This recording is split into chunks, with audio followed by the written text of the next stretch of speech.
अजमेर शरीफ में हुई सांप की बारिश। दोस्तों, अजमेर मोहल्ला में हुई सांप की बारिश। और दोस्तों, जब हो गई अजमेर शरीफ में सांप की बारिश तो फिर क्या हुआ? और जब सांप की बारिश हुई तो इन सांपों ने क्या किया? दोस्तों, एक सनसनीखेज वीडियो आपके सामने रखने जा रहे हैं उस धरती से, जिस धरती के राजा महाराजा गरीब नवाज सरकार हैं। दोस्तों, ख्वाजा गरीब नवाज की दरगाह अजमेर मोहल्ला, और उस अजमेर मोहल्ला में जब हुई सांप की बारिश तो फिर क्या हुआ? दोस्तों, कैसे दिखी ख्वाजा गरीब नवाज की करामत आपके सामने रखने जा रहे हैं। जब हुई अजमेर शरीफ में सांप की बारिश और कौन सा दौर था, और जब सांप की बारिश हुई तो फिर क्या हुआ? दोस्तों, गूंज उठा हर तरफ अल्लाहू अकबर। इससे पहले कि वीडियो का आगाज करें, आपसे गुजारिश करेंगे, अभी तक आपने हमारे चैनल को सब्सक्राइब नहीं किया है तो अभी सब्सक्राइब कर लें और साथ में लगे बेल के घंटे को जरूर दबा दीजिएगा ताकि आने वाला हर वीडियो सबसे पहले आप तक पहुंच सके।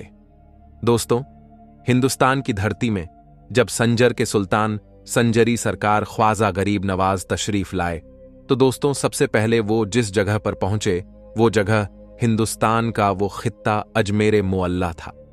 और अजमेर मोहल्ला में जिनकी हुकूमत चल रही थी, जिनकी हुक्मरानी चल रही थी, वो थे पृथ्वीराज चौहान।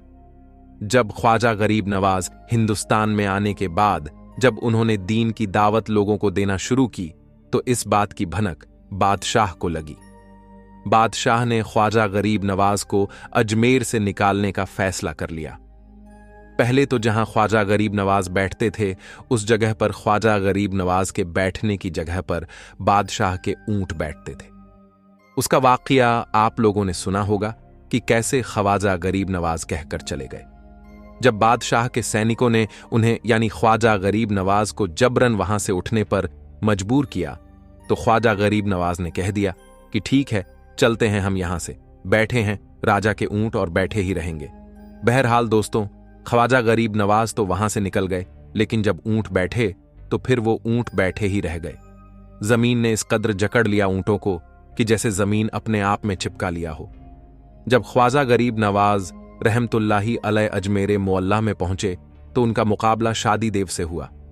लेकिन जब शादी देव खुद ख्वाजा गरीब नवाज में आ गया और कलमा पढ़कर मुसलमान बन गया तो पृथ्वीराज चौहान के अंदर और खलबली तारी हो गई।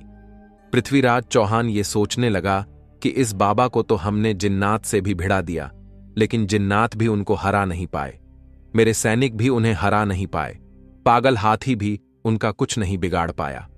मुझे तो ये लगता है कि ये बहुत बड़ा जादूगर है और जादू को जादू से ही हराया जा सकता है।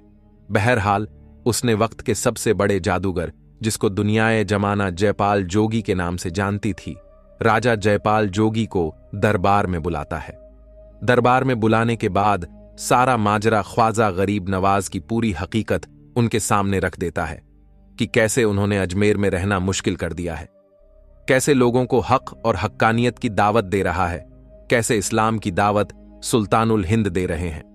हमने बहुत कोशिश की लेकिन वो भागते नहीं हैं, तो हम किसी भी तरीके से ख्वाजा गरीब नवाज को अजमेर से भगा दें। अब दोस्तों, वो उस वक्त का सबसे बड़ा जादूगर था, बड़ा घमंड में था। उसने कहा, बादशाह टेंशन लेने का नहीं, मैं हूं ना, मैं पल भर में उनको भगा दूंगा। और अगर वो अजमेर से नहीं भागा, अजमेर को खाली करके नहीं गया, तो फिर वो जान से भी हाथ धो सकते हैं। बहरहाल जयपाल जोगी ख्वाजा गरीब नवाज से भिड़ने के लिए चला जाता है, साथ में लगभग 2500 छोटे छोटे जादूगरों को भी लेकर जाता है। जयपाल जोगी के आने की खबर ख्वाजा गरीब नवाज को मिल जाती है। मुरीदों में थोड़ा सा डर भी था कि जयपाल जोगी वक्त का सबसे बड़ा जादूगर था। सुल्तानुल हिंद ख्वाजा गरीब नवाज को बताया जाता है कि हुजूर, आज आपसे मुकाबला करने के लिए जयपाल आ रहा है। वो जयपाल जिसकी जादू का कोई काट नहीं कर सकता है, वो जयपाल जो आज तक किसी से हारा नहीं, जिससे भिड़ा है वो बर्बाद हो गया, निस्तो नाबूद हो गया। ख्वाजा गरीब नवाज के सामने जयपाल की बातें रखी जाती है। ख्वाजा गरीब नवाज कहते हैं कि मेरे मुरीदों, तुम घबराओ मत, मैं एक दायरा खींच देता हूं, एक लाइन खींच देता हूं। इस दायरे के अंदर जब तक मेरा मुकाबला जयपाल से होता रहे है, तुम में से कोई भी इस दायरे से बाहर नहीं जाना। बहरहाल ख्वाजा गरीब नवाज ने एक लाइन खींचकर एक लकीर खींच दी। सारे मुरीद उसके अंदर आ गए। अब जयपाल आता है, ख्वाजा गरीब नवाज को धमका है। उसके बाद ख्वाजा गरीब नवाज उनसे डरते नहीं हैं। दोस्तों, सोचने का मकाम है कि जो अल्लाह से डरने वाला हो वो भला किसी जादूगर से क्या डर सकता है। ख्वाजा गरीब नवाज के ऊपर जयपाल की किसी भी बात का कोई असर नहीं होता है। जयपाल गुस्से में आ जाता है, अपने चेले छपाटों से कहता है कि इन पर फिजा में जादू करो और उनके ऊपर सांप की बारिश कर दो। दोस्तों, उसके बाद उन लोगों ने ऐसा जादू किया कि आसमान से सांप बरसने लगे। जी हां दोस्तों, आसमान से अजमेर मोअल्ला की धरती में सांप बरसने लगे। खास तौर पर जिस जगह ख्वाजा गरीब नवाज और उनके चाहने वाले थे वहां सांप बरसने लगे। लेकिन ख्वाजा का करिश्मा देखें, ख्वाजा की करामत देखें। किसी भी सांप में इतनी हिम्मत नहीं हुई कि जिस दायरे को ख्वाजा गरीब नवाज ने जमीन में खींचा था उस दायरे के अंदर गिरता, बल्कि सारे सांप उस दायरे के बाहर गिरे। दोस्तों, जब जादूगर ने देखा कि सांप की बारिश भी ख्वाजा का कुछ नहीं बिगाड़ पाई, फिर उसने ऐसा जादू किया कि आसमान से आग बरसने लगी। फिर भी ख्वाजा गरीब नवाज के इस दायरे के अंदर आग भी नहीं पहुंच सकी। फिर दोस्तों, जयपाल जोगी सारा तिगड़म कर बैठा और ख्वाजा गरीब नवाज और उनके चाहने वालों का कुछ भी बाल भी बाका नहीं कर पाया। तो उसने आखिर में यह सोचा कि अब मैं आसमान में उड़कर उनसे बदला लेता हूं, उन पर जादू करता हूं। उसके बाद वो हिरण की खाल फेंकता है और उस पर सवार होकर आसमान में उड़ जाता है। दोस्तों, इतना देखना था कि ख्वाजा गरीब नवाज अपने खड़वान को हुक्म देते हैं कि जाओ कि कुफ्र आसमान में है और तू यहां पर है, जाओ उसको पकड़कर मेरी बारगाह में लेकर आओ। बस फिर क्या था दोस्तों, ख्वाजा गरीब नवाज का खड़ावन उड़ता है। तारीख गवाह है कि खड़ावन जयपाल जोगी के सर पर इस कदर बरसता है कि डर के मारे जयपाल जोगी तड़पता हुआ ख्वाजा गरीब नवाज के कदमों में गिर जाता है।